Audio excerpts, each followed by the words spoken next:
Es un gusto esta mañana, tenemos la compañía del nuevo obispo de Maldonado, Milton Trócoli. Viene del clero secular, viene del obispado de Montevideo, se hace cargo ahora de las responsabilidades de llevar a la Grey católica en la zona. Y esta semana es una semana de protagonismo para la Iglesia católica, a partir de mañana viernes también para la religión judía, que empieza a celebrar su Pesaj. Así que te damos la bienvenida, Milton, gracias por acompañarnos estos minutos. Muchas gracias, gracias por la invitación. ¿Cuándo has llegado a Maldonado? ¿Desde cuándo estás a cargo del obispado? Y llegué en el mes de julio del año pasado, mediados de junio fue cuando el Papa Francisco me nombró obispo de Maldonado, y el 8 de julio fue que asumí como obispo, y ahí, bueno, comencé, en primer lugar, a recorrer, a conocer la diócesis, las parroquias, las capillas, he recorrido bastante. Me quedan todavía algunas capillas más cerca del Chuy, que no he llegado. Sí, al Chuy he llegado, sí. Sí, pues tenés Maldonado y Rocha. Maldonado y Rocha, exactamente.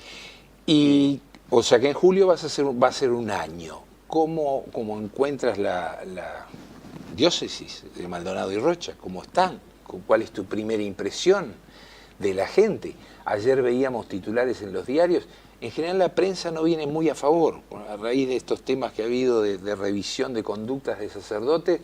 Ahora decía ayer un titular que los cristianos están en el punto más bajo, dice, en Uruguay están en el punto más bajo, pese a que Sturlas ha salido con todo, hasta poner la bandera. Pero te pregunto por Maldonado y Rocha, ¿cómo has visto la diócesis acá?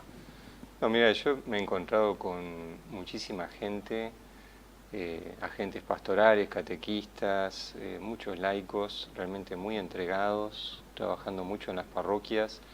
Yo se los decía el otro día, el martes, tuvimos una misa con toda la diócesis y con todos los sacerdotes.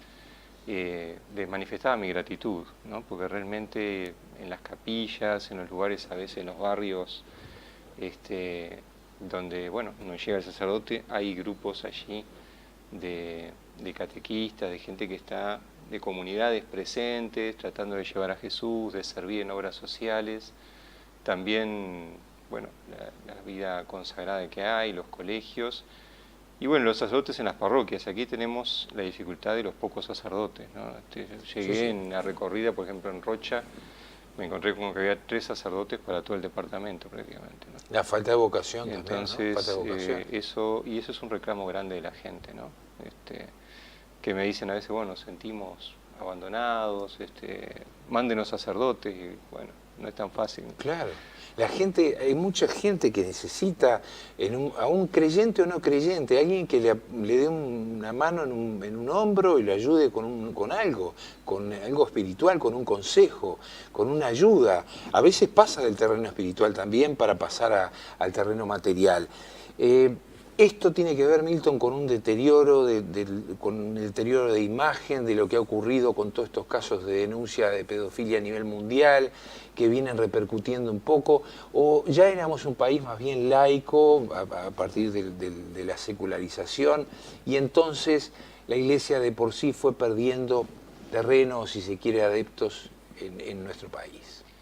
¿O hay una doble cara de esto? Sí, yo creo que hay varios factores, ¿no? Sin duda que lo que te dice de todos los casos de pedofilia, todo lo que ha salido, eso sin duda que repercute muchísimo y que ha sido algo muy duro para la Iglesia, ¿verdad? No solo hacia afuera, sino hacia adentro también, ¿no? Y después, este año se cumplen justamente los 100 años de la separación Iglesia-Estado, y de un camino también que fue tomando, creo, nuestra cultura, ¿verdad? Más secularizada. Y creo que todo eso también va influyendo. Y también quizás que se ha abierto más el abanico también, entre comillas, de la oferta religiosa, ¿no? Sí. Que hoy no aparece solo la Iglesia católica, como podía estar hace 100 años quizás, sino que van apareciendo distintos grupos, movimientos, corrientes de espiritualidad, y la gente va buscando también a veces por otros caminos, por otros lados, ¿no?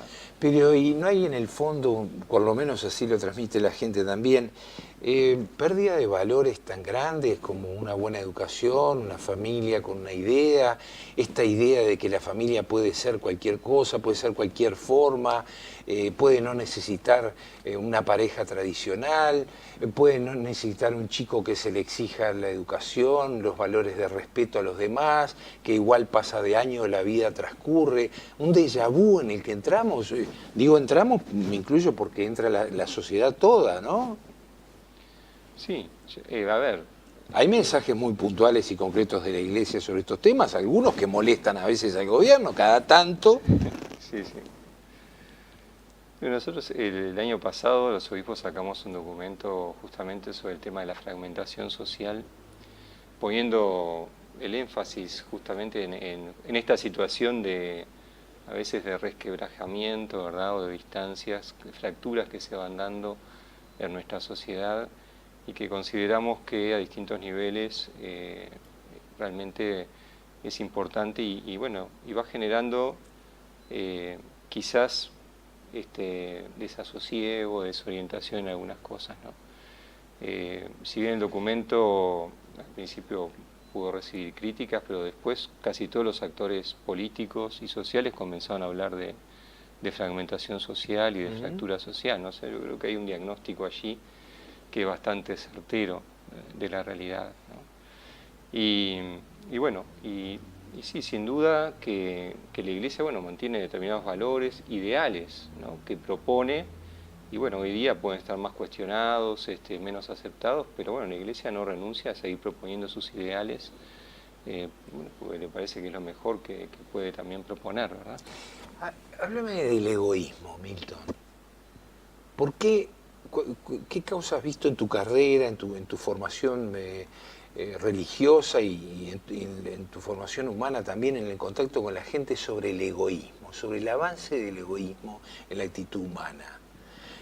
No quiero decir con esto de que antes fuera fantástico, pero antes vos veías a una persona que te pedía una mano, una ayuda, decías, pobre hombre, cayó en la desgracia, vamos a ayudar con algo. Hoy no sabes si esa persona te puede atacar y terminar en un acto violento que te cueste un daño a ti, a las personas queridas.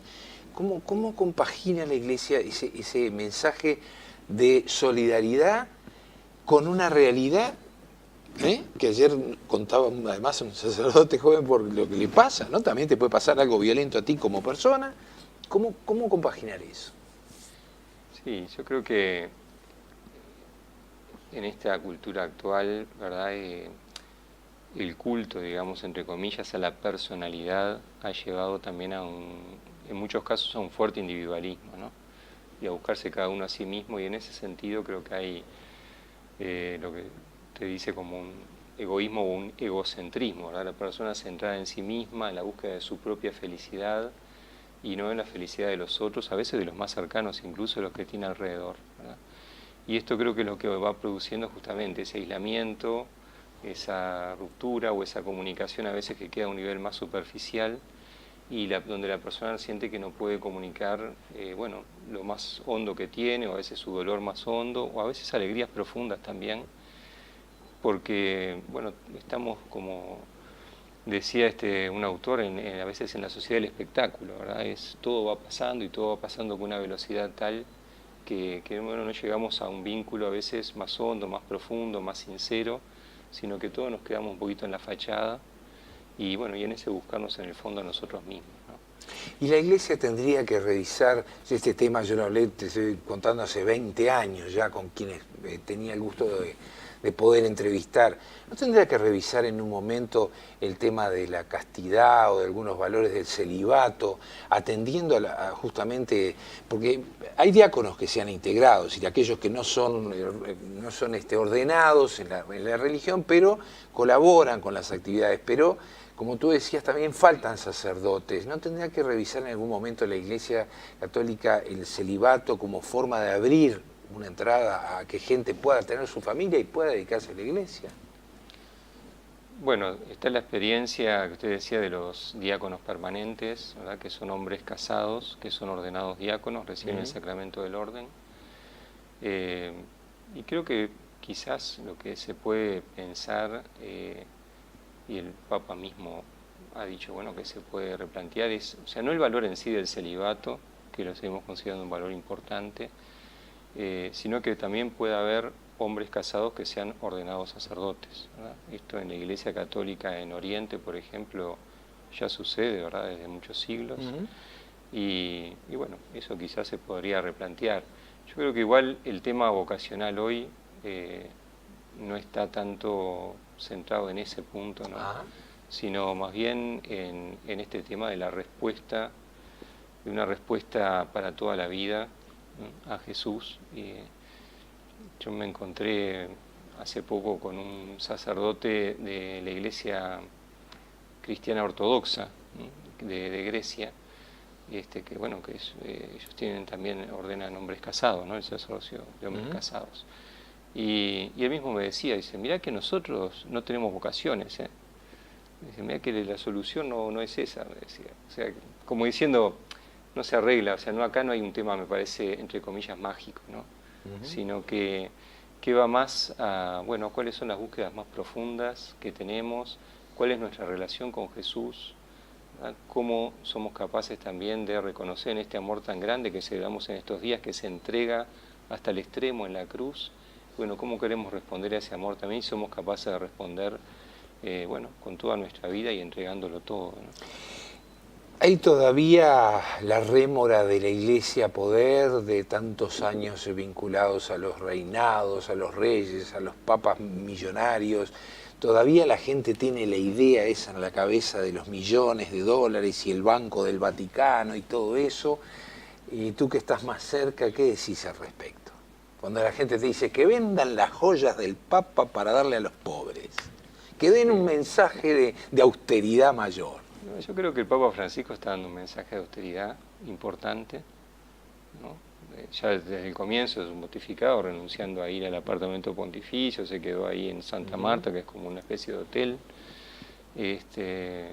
y bueno, y ha hecho signos importantes también de desprendimiento y de búsqueda de solidaridad, y nos ha invitado a todos los obispos a esto también, ¿no? Y creo que en Uruguay concretamente tenemos una iglesia pobre, ¿verdad?, que es una iglesia austera. Uno ve cómo viven los sacerdotes, ninguno vive en la opulencia, y bueno, a veces rascando la lata para llegar a fin de mes, ¿verdad? Yo creo que sí, es una imagen que quizás ha quedado, pero que en realidad, si miramos la iglesia hoy, y concretamente Uruguay, es una iglesia austera, y que desde esa austeridad, y yo creo que eso también es valorado en la iglesia hoy, ¿verdad? Más allá de que alguien pueda sentirse afín o no a la Iglesia Católica, pero cuando alguien conoce un poquito más de cerca la vida de los sacerdotes, de los obispos, y ve que no hay nada de ostentoso, digamos, ni de poderoso, y pues yo creo que es una iglesia pobre y también pobre y libre, ¿verdad? O sea, esta misma separación iglesia-estado le ha dado a la iglesia una libertad también para vivir, para manifestarse, para entrar en la sociedad plural también como una voz más que aparece allí, que si no quizás no la tendría, ¿no? ¿Cómo generar la fe en las personas? No solo para la religión católica, para toda. ¿No está basada en definitiva en una educación? ¿Educar en la fe? Y si la educación está fallando en otras cosas que necesita, como matemática, gramática, lectura, ¿no es más difícil todavía que falle en la educación a la fe?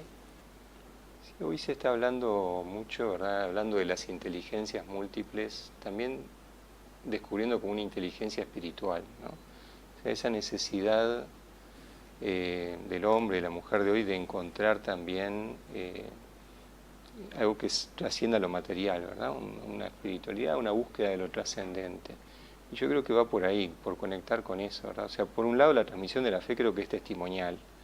O sea, es un fuego que enciende otro fuego. Si alguien ve a alguien vivir la fe bien, eso cuestiona y eso contagia, ¿verdad? Si no, si decimos una cosa y vivimos otra, eso no convence a nadie. El ejemplo del padre Cacho contagiaba a mucha gente, por ejemplo. Sí, por ejemplo, y de otros tantos sacerdotes y laicos. Mirá que tenemos muchísimos laicos entregados, como te decía, recorriendo la diócesis en las capillas, sosteniendo capillitas en los barrios y juntando a la gente, sea para rezar, sea para acompañarlos cuando fallece un familiar, cuando están enfermos. Tenemos muchísima gente entregada, y a nivel de educación, estoy seguro, tenemos muchísimos docentes, católicos y no católicos, muchísimos docentes vocacionales en nuestro Uruguay, y creo que es una gran riqueza. y que quizás tendríamos que aprovecharlo más, ¿verdad? Cuando hablaste con el ortodoxo, te dijo, bueno, la solución no está en el celibato, pero de repente ayuda con el tema de la pedofilia.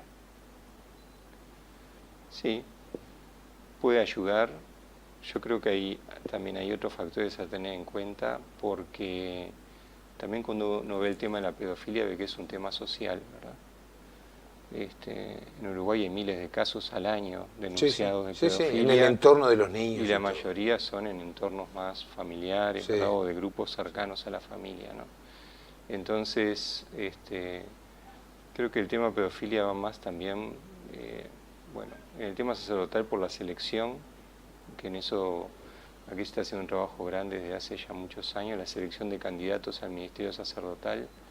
Y después en el también, nosotros ahora estamos los obispos por publicar lo que llamamos una guía de prevención de abusos para todas las comunidades parroquiales y los colegios, donde, bueno, sacerdotes, catequistas, consagrados, consagradas, todos, una serie de normativas para generar lo que se llama justamente ambientes seguros, ¿no? Claro. Que esto no vuelva a suceder. Yo creo que hay medidas concretas que sí, que tenemos que tomar y ver para que esto no pase más en la iglesia, y ojalá que eso sea también un aporte para que a nuestra sociedad también este tema se vaya saneando, porque es un tema muy doloroso y que destruye muchas vidas, ¿no? Bueno, hay un cardenal, tenemos cardenal, que eso también es importante. Sturla está haciendo una defensa acérrima de los valores de la iglesia y bueno, ha pedido que la gente embandere y que se manifieste y que salga. Están las procesiones tradicionales, ahora nos vas a invitar seguramente a una, pero antes quiero mostrarte unas imágenes de Notre Dame y quiero que me digas qué sentiste también. Están las manifestaciones populares. Creo que el cardenal quiere que se hagan más comunes, que se vuelva, que Corpus Christi tome. Y yo pienso enseguida que donde se demuestre que la iglesia levanta un poquito, enseguida va a venir que diga, ojo, cuidado, a ver qué mensajes se están metiendo en algo social, político. Siempre pasa eso, siempre, corsi y ricorsi. Esto es una vuelta, ¿no? Hay momentos como que la iglesia se siente más comprometida a llegar con el mensaje social. Este es uno de esos momentos por esa fragmentación que decías, porque se habló hasta de ideologización del tema. Sí, o sea, por un lado, el mismo Papa Francisco nos empuja, ¿verdad?, a una iglesia que esté cada vez más cercana a los más necesitados, a los más carenciados. Y en cuanto a lo que tú decías del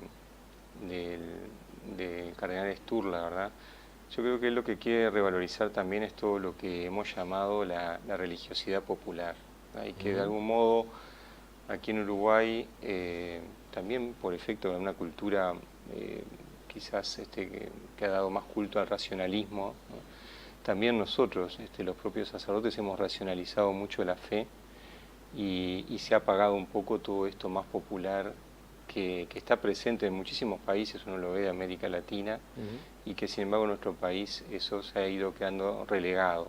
No es que haya desaparecido, es darle la oportunidad de que se manifieste. Y Sí. entonces yo creo que, bueno, un poco esto de la invitación a las procesiones, a manifestarse, y bueno, es dar esos cauces, esos canales, esas posibilidades para que también la gente pueda expresar su religiosidad, su fe sencilla, pero que encuentre un lugar como para poder manifestarla, celebrarla con otros y agradecer también. Milton, la lucha entre el bien y el mal es de que el hombre existe, ¿no? ¿Quién va ganando? ¿El mal o el bien? No, yo de eso tengo mucha esperanza, ¿verdad? Que el bien triunfa, y es lo que celebramos ahora en la Pascua, ¿no? Que la resurrección de Jesús nos trae esa esperanza y esa confianza de que la muerte no tiene la última palabra, de que el mal, de que el odio no son los que vencen, sino que vence el amor, y el amor más grande, el amor entregado y entregado hasta el final.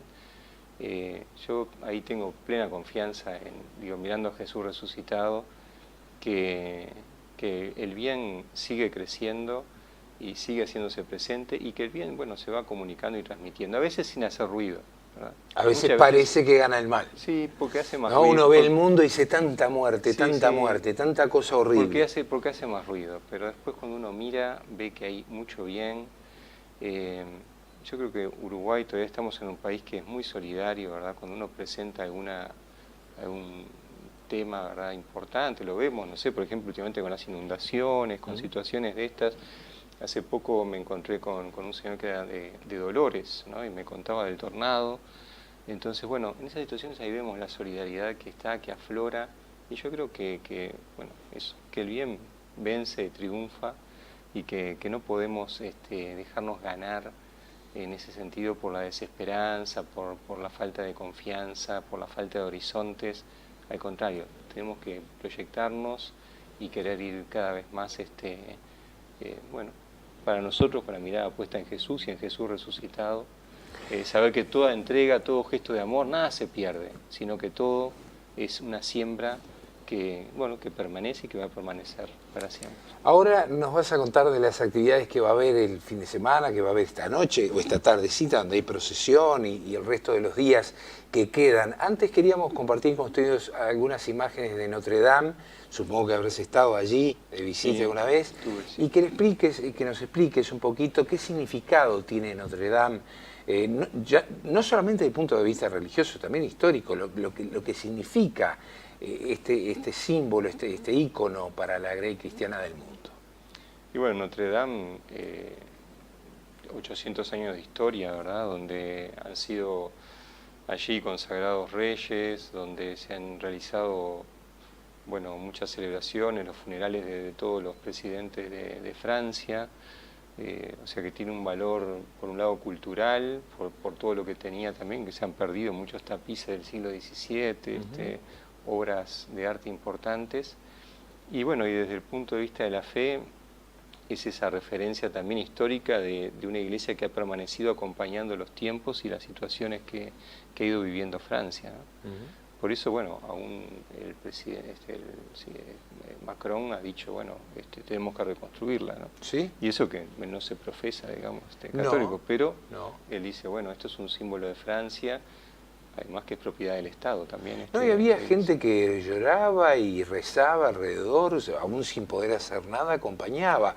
Y ahí es cuando se ven esas cosas, ¿no? Porque uno va a París o va de visita o el turismo mundial pasa y lo ves como una ciudad turística más, todos miran la torre, las iglesias visitan los museos, pero hay una vida espiritual que aflora justamente en estas situaciones. Sí, sin duda, y que, bueno, y que es donde se valora también, ¿no? Es como símbolo espiritual. Contanos, Milton, para cerrar las actividades. Hoy van a estar en procesión, mañana en reflexión. Sí, hoy tenemos la misa donde recordamos la última cena de Jesús, la institución de la Eucaristía, a las 7 de la tarde en la catedral. Y mañana una invitación especial a las 5 de la tarde, vamos a tener un Via Crucis allí justamente en Punta Ballena, en el lomo de la ballena. Qué lindo. Se va a hacer un Via Crucis donde van a intervenir también niños que han ido preparando algunas estaciones. Y bueno, yo creo que va a ser algo muy lindo y con un entorno muy natural, muy bueno, para que nos pueda ayudar también a rezar, no solamente, digamos, meditando hacia adentro, sino también con toda la contemplación de la naturaleza, ¿verdad? Y mañana después, a las 5. Mañana a las 5 de la Punta tarde. Ballena. Todos invitados, Sí, y desde la catedral van a salir ómnibus también llevando a la gente que no tenga locomoción para que puedan llegar todos aquellos que quieran ir. Y después, el sábado tendremos a las 21 horas la misa de la Vigilia Pascual, o sea, la celebración de la Resurrección de Jesús. Y el domingo los horarios de misa habituales de la catedral, a las 9:30, a las 11, a las 19, celebrando la Pascua. Jesús ha resucitado y ha triunfado de la muerte, y esa es nuestra gran esperanza. Me dejaste pensando en el futuro y si el bien va a triunfar. ¿Crees también que un día las diferencias que hoy tengan las distintas religiones vayan encaminándose? Porque ha habido papas, Juan Pablo fue uno, que trató de ir uniendo a las demás religiones, ¿no? Los judíos ortodoxos, cristianos ortodoxos. ¿Crees que en eso se va a avanzar o finalmente van a primar las culturas y bueno, el hombre va a seguir siendo el hombre, cada uno en su ranchito? Yo creo que se va avanzando y se han dado pasos muy importantes en este sentido. Mismo ahora la visita del Papa a países musulmanes y de mayoría musulmana, creo que es un gesto muy importante, ¿no? Y cómo ha sido recibido.